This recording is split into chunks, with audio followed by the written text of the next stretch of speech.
Partner, mga kapatid, drogang door-to-door. Ito ang bagong diskarteng natiktika ng PIDEA. Erwin, at ang kilo-kilong dinor-to-door na shabu ay nasundan ng delivery sa isang subdivision na pang-milyonaryo. Ikwento mo, Carla Lim.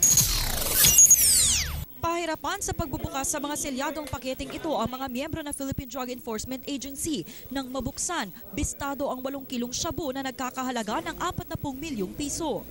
Para siguraduhin na yung mga kontrabando na galing sa labas ng bansa ay masusundan at hindi lang basta yung kontrabando yung makukuha natin, pero makukuha din natin yung tao na may kinalaman sa pagdadala niya.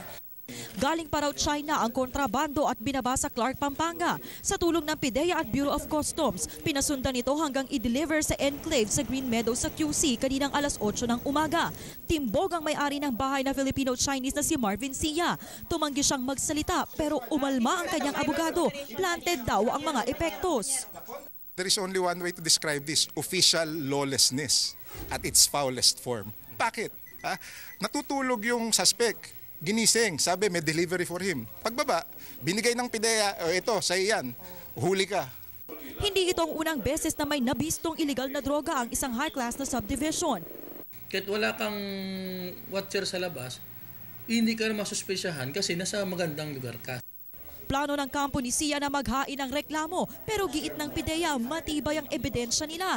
Naharap si Sia sa habang buhay na kulong dahil sa pag-angkat at illegal possession ng droga. Carla Lim, News 5.